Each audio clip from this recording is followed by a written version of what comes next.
Hello, everybody, and thank you for tuning in to the Liberty Report. With us today is Daniel McAdams, our co-host. Daniel, good to see you. Good morning, Dr. Paul. How are you? I'm doing well, thank you. Good. So it's time to get to work. Yes. Explain what's happening in the world. Good things and bad things, but today it was a little more difficult finding the really super good things. Except my big fallback is the worse it gets, the more people will have to wake up and do something about it. But that's a heck of a way to have to operate. But there has been a lot of activity in the vaccine market, and what the president's saying, it looks like the vaccine passport is here. Different form than the old-fashioned passports, but it's still a ruthless passport system that they're working on. And of course, we'll make a mention of what's going on in Afghanistan. It looks like that war just does not want to die. Unwinding the war seems to be more difficult than they thought, and I guess it would have been much better to accept the principle, avoid these kind of problems, then you don't get into it. So messing around over there for 20 years and then walking away and thinking that we're still going to end up with something. It remains to be seen, but it's a mess, and it's a political thing right now, and I'm not so sure that either political party has a pure thought about it. I think it's politicized, as all politicians do it. Yeah. But the big event yesterday was that we heard that the FDA approved Pfizer vaccine. Yeah. And people are ecstatic because that was the fallback on the people who wanted to go slower. Well, I'm not taking it, it's not been treated. The military are saying that. People use that when the business people were accommodating the government, and they say, look, it hasn't even been tested. So they technically tested it quickly and approved it. So it's been approved by the FDA, and legalistically and public relations wise, they believe everything has changed, but it really hasn't. It really hasn't been fully tested, and of course that's not the basic principle. The basic principle: who makes the final decisions to impose medical care on individual injections and medications, and it shouldn't be Fauci. That's really the point. So, but the president's ecstatic about that. Fauci had a couple words to say about it. He's willing to, at times, sacrifice a little freedom. Of course, we see him as sacrificing liberty all the time. Yeah. But this whole principle, once you accept it, it is at the sacrifice. But now it was a hurdle for the military. They say, how come you're giving this to the military? It hasn't even been approved.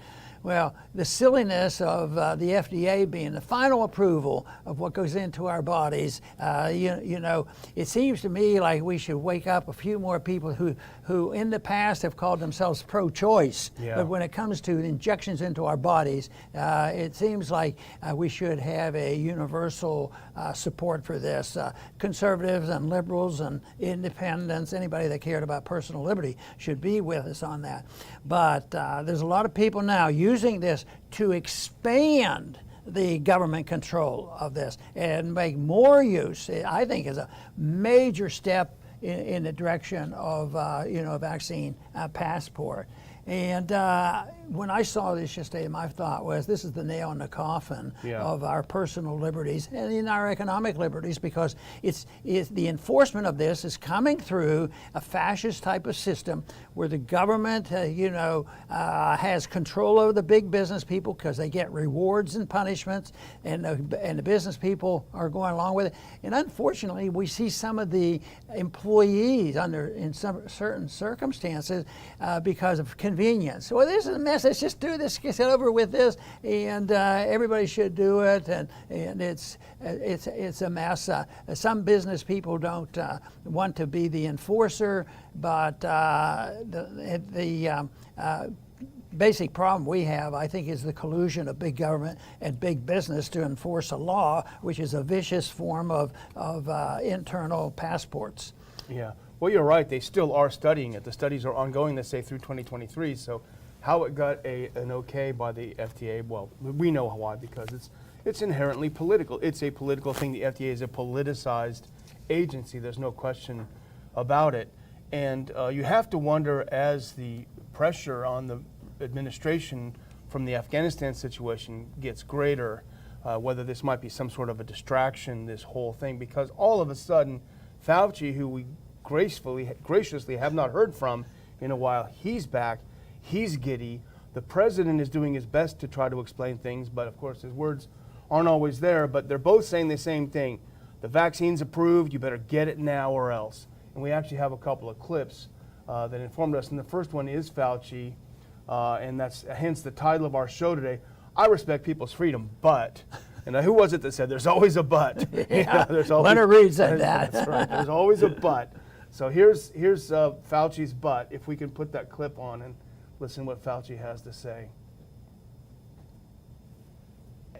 But the other thing that you just mentioned now is they're going to give a lot of incentive and backing for a lot of institutions and organizations and places of employment to mandate. And that could be colleges, university, the military, organizations that employ a lot of people. Some of the big corporations are going to say, if you want to work for us in person, you've got to be there and get vaccinated. And I think that's a good thing. I know I respect people's freedom, but when you're talking about a public health crisis that we've been going through now for well over a year and a half, the time has come. Enough is enough. We've just got to get people vaccinated. He's feeling empowered. Right. But yeah, I think enough is enough, and enough of him is enough for us to get rid of him is what we should be doing. And there are a few people more than us that think that he has served no useful purpose. And this nonsense that he has respect for personal freedom, person's freedom. Yeah. He has no more respect for freedom. He has respect for his dictatorial attitude that he has. You know, the evidence now has come out that if you have any doctor on TV talking about this subject, the doctors who are the experts never treated a patient, and including Fauci. He never saw a patient, I guess, in his whole life. He's been a bureaucrat all his life. And but if he had been an expert on the issue of freedom and try to guide medicine in that way, that'd be something. But he's an expert in dictatorial management of medicine. That's the crime. Yeah. Well, here's another crime. Here's President Biden. And he is also feeling emboldened, and he's talking about now, hey, businesses, NGOs, universities, you better start mandating this thing. Let's cue up that second clip if we can. And I don't think we have the whole, I don't think we'll play the whole one. We'll play a portion of that second clip of Biden yesterday. Today I'm calling on more companies, I should say, in the private sector to step up with vaccine requirements that'll reach millions more people. If you're a business leader, a nonprofit leader, a state or local leader who has been waiting for full FDA approval to require vaccinations, I call on you now to do that. Require it. Do what I did. Get it. Take the jab. Take the jab, right? Boy, I'll tell you, that is something. And you know, he talked about the various groups that have to obey. He's not saying it, but he really is. And the companies, it's amazing how cooperative they are, both the ones who don't immediately benefit from profits in the vaccine. But I understand Pfizer's doing pretty well. Financially, they're doing well. And I think it was noted that with this announcement, the stock, you know, shot up even more. And so that is not capitalism. I don't like the word capitalism, but what people think of capitalism, well, we really don't have it. What we aim for are free markets. And this is not an example of it, but it's used as the reason why we have to get rid of the system. So in many ways, we can say the same thing that we find that some of the progressives are saying, maybe for different reasons, but we should be unified on that. But the big mistake is we'd have to have an agreement on what kind of an economy we have now and what kind of a moral system do we have that permits things to get this far, I think this whole episode of the lockdowns and the pandemic and everything, when the history is written of this, I think it's going to be written as the biggest, in a way, distortion of the truth and the practice of medicine ever. There's always been some of that. The distortion of medicine has been around for a long time, but this has to be the biggest scandal ever dealing with medicine and profiteering with medicine. Yeah. Well, at this point, it's going to be up to the people. They're going to have to find some way to organize. If your company is forcing you to do it, organize people and walk out.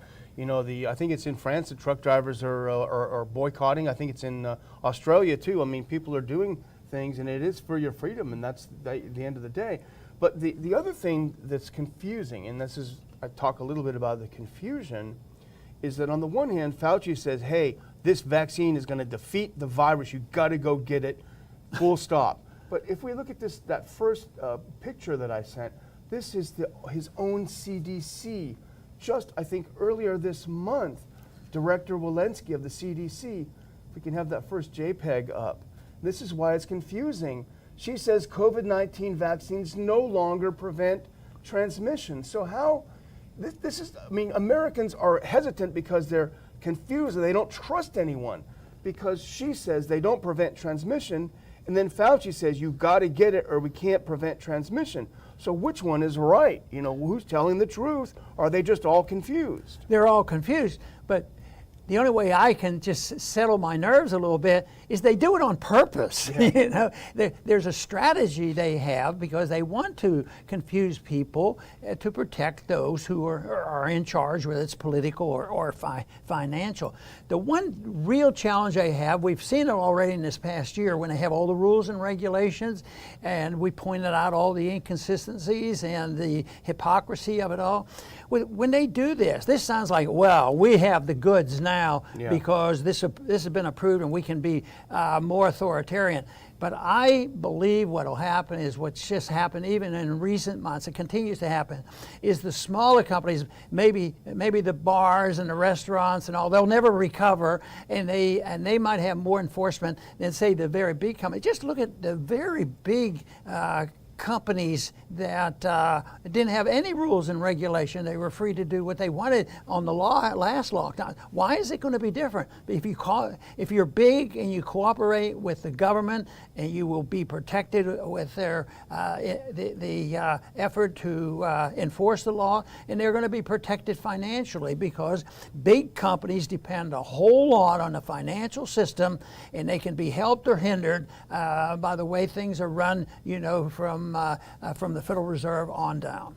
Colluding with government to put the small guy out of business. That's it. But here's a couple of clips, and this first one is of Walensky, that next video clip. This is her, I think, in March of this year and in August of this year, saying something completely different. It's just, I think, such a damning, whoever put this together did a great job. If we can get that next clip queued up, listen to this. Same person, a few months apart. Our data from the CDC today suggests, that vaccinated people do not carry the virus, don't get sick, and that it's not just in the clinical trials, but it's also in real-world data. Reports from our international colleagues, including Israel, suggest increased risk of severe disease amongst those vaccinated early. Given this body of evidence, we are concerned that the current strong protection against severe infection, hospitalization, and death could decrease in the months ahead, especially among those who are at higher risk or who were vaccinated earlier during the phases of our vaccination rollout. How can we have any confidence in these people? Yeah, and I think they're missing a very big point.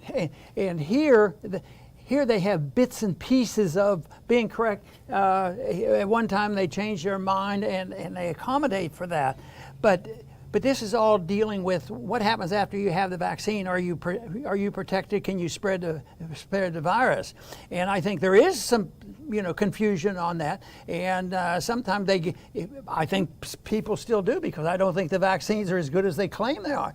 But what they really should be talking about, why penalize somebody who had the infection, has natural immunity, you can prove it with antibodies, and they get punished more so. You can't get a passport. They want people to have passports. The fact that they now have this vaccine and it's more official, I think if you walk in and you have a certificate and a laboratory and proved that you've had the infection and you're protected, you're not going to get your passport. That's what's already been hinted is going to happen, and people have been punished that way because of that. They'll end up losing jobs and all these kind of things. And the fact that it disrupts the economy, I thought, they're crazy. They're crazy. Why are they doing this? And I can only resolve this is there's too much, planning and desire and not being upset. They can't.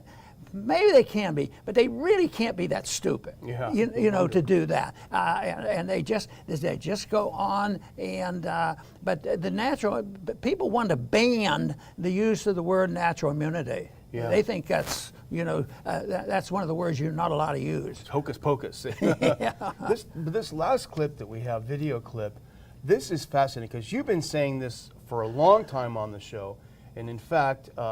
It's Fauci saying it just back in April of 2020, warning about vaccines coming to the market too quickly because, as he warns, they could do more harm than good. Let's listen to this next clip because it is fascinating to hear him talk about. Maybe this is back when he was telling the truth. Does the vaccine make you worse?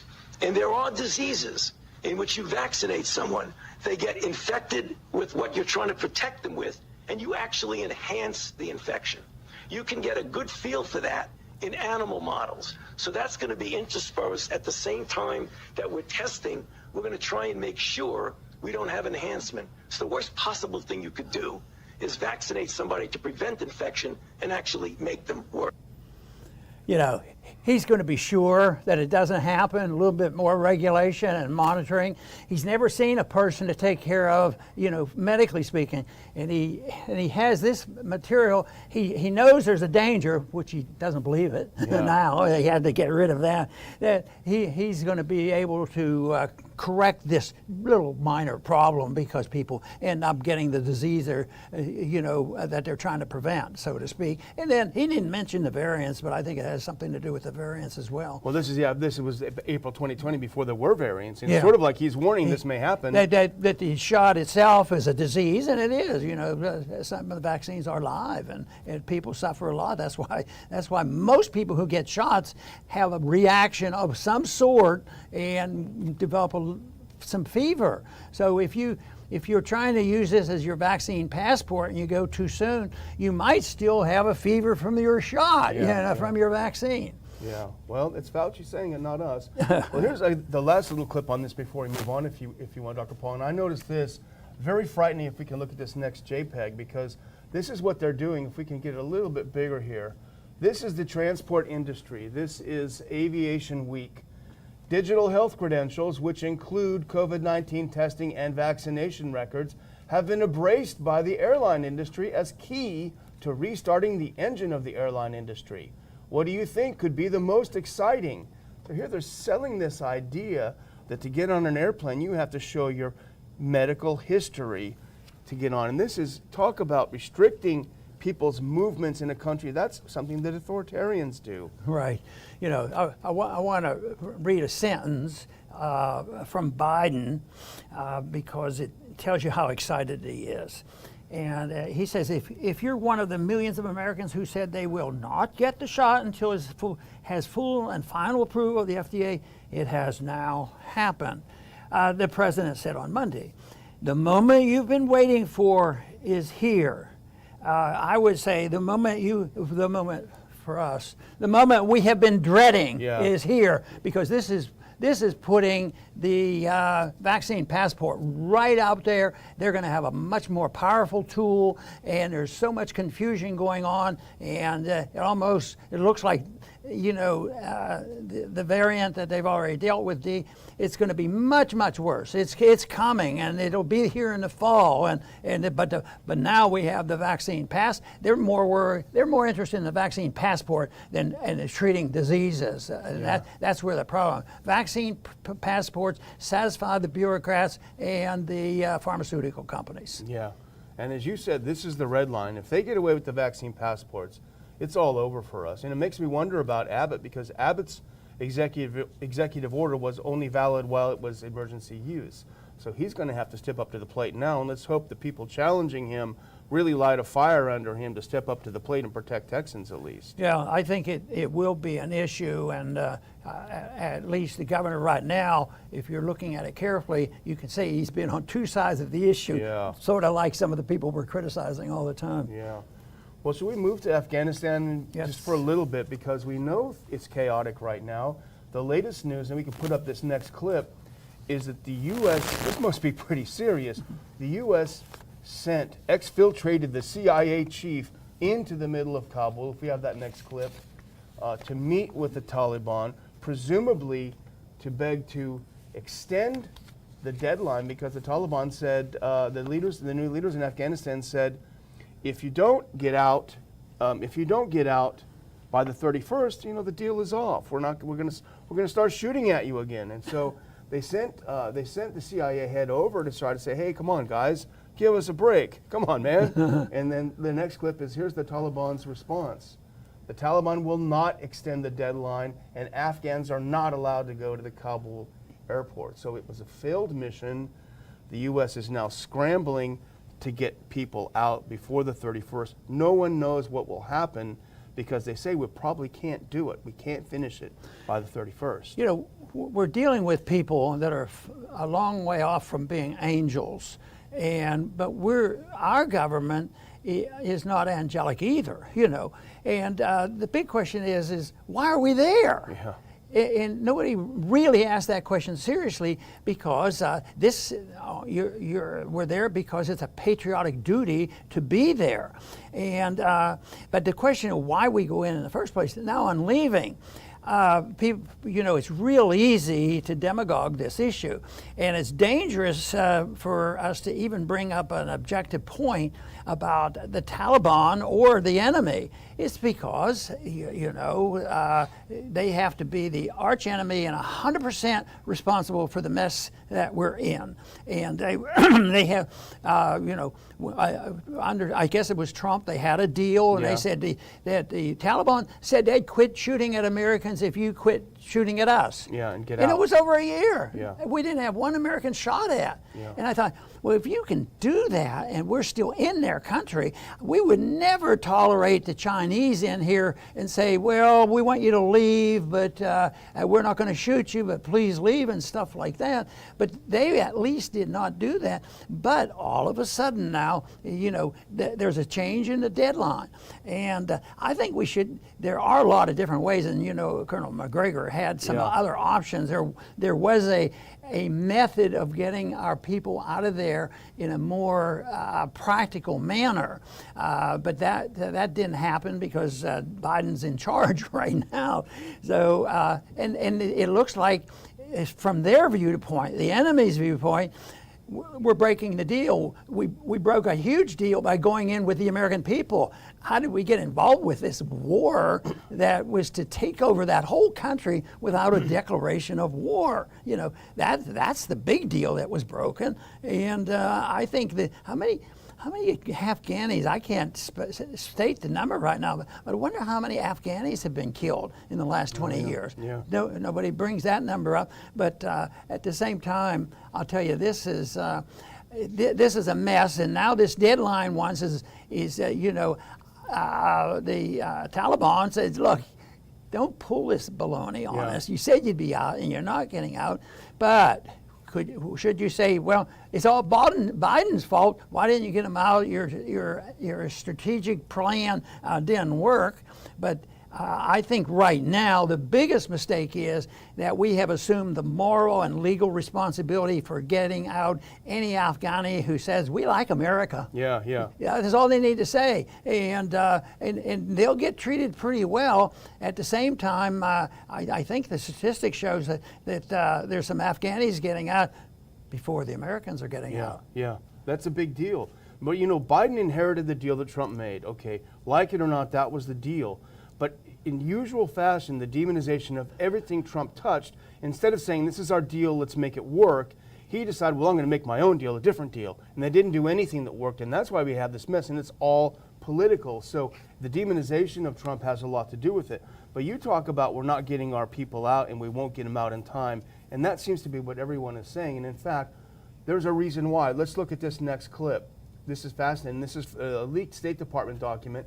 It's just a photo, but it talks about the evacuation numbers, and you can see the numbers from Kabul. But the takeaway is this, as Arthur Schwartz writes, American citizens account for less than 7% of those evacuated yesterday. That's why the White House, state, and DOD have been dodging questions about these numbers.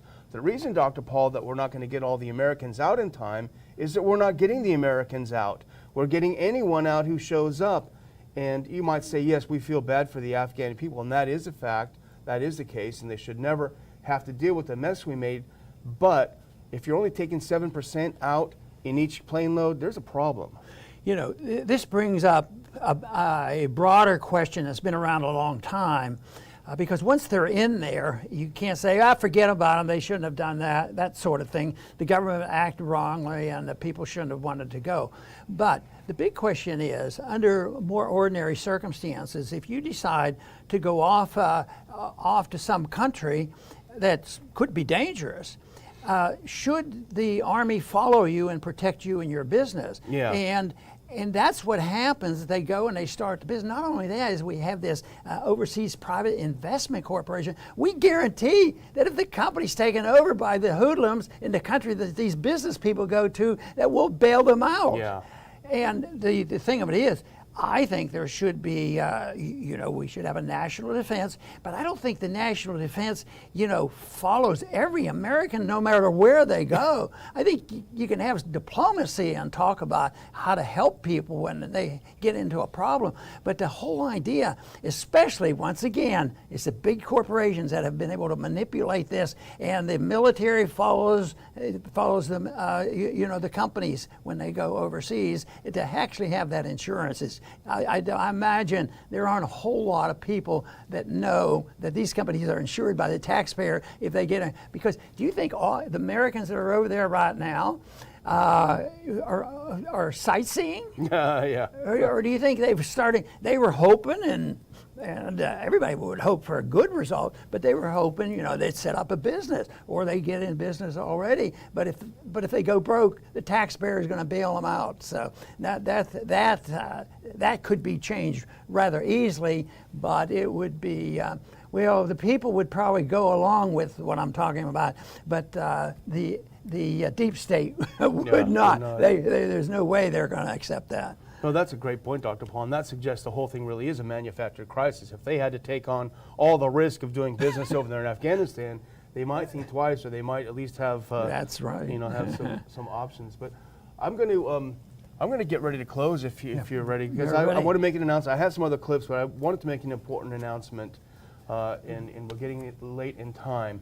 But I want to tell our viewers, and especially our conference viewers that's coming up in just a few days, less than 2 weeks now, we have some bad news and some very good news for all of you. And I will be sending an email to everyone who's purchased a ticket for the War on Us in Washington, D.C. I will send an email today with the details. And the story is fascinating. It's unbelievable. There's not time to tell the whole thing now. But what happened in a nutshell is that the U.S. government took over our hotel because of the Afghanistan crisis and told us we can't have the conference there. The good news is we have found another hotel very close by with better circumstances, a better hotel, and it holds more people, so we will be able to open up some more tickets for all of you who are not able to get tickets. You don't have to do anything if you want to stay in that hotel. They're not going to kick you out. But You can move over to the new hotel, which I will give all the details, at the same cost. The rooms, we were able to get the rooms at a very, very good price. Everything else is comparable, and we're not in danger of getting kicked out by the DOD or the CIA, whoever is in that hotel. We don't know who it is. But please look for that email that we will send later with the details to click and change your room reservations from the old hotel, the Marriott, to the new one, the Hilton, and it will have the details in doing that and all the details about where we are moving the different events around the conference. Again, we apologize for doing this late in the game, but we literally just days ago got a call from the hotel saying, hey, sorry, the government's taken over. So there wasn't anything we could do about it, but thank God, a lot of hard work from our colleague Adam, and we were able to keep the conference going. You know, and it looks like this is going to work out, and it was a bit messy. Some people would say that, well, this was just a coincidence, and it was necessary that this happened. Other people might become a little more suspicious. I haven't made a decision on that one yet. But the one thing is, under these circumstances, we could, because Virginia actually has improved. They opened up where we couldn't do it in D.C., you know. So that Virginia made the rules where we could go. But just think if this passport is in full blossom. I mean, they could change those rules any time at all. They just, because then it would be a national issue. The president makes he gets an executive order. Passports are now in effect every place, especially hotels, especially if it's a hotel where Ron Paul's having a conference. Don't give me any ideas. Yeah. Oh, no, they wouldn't do that. I'm too nice a person. What fake, huh? But anyway, I want to thank all our viewers for tuning in today, and I think that we're going to have to face some problems still in the Middle East, and especially in Afghanistan, but it's probably going to work out. We've been in worse shape in the past, and I keep thinking there are a few little positives, and I think the most we can do is insist that our government lives up to their promises. If they only did that, it would be a big help, and it would overcome a lot of mistakes in the past. But if you make a promise and say, I'm going to leave or do something, and you don't, it just destroys the credibility. So that would be my suggestion today for our government officials. I want to thank everybody for tuning in today to the Liberty Report. Please come back soon.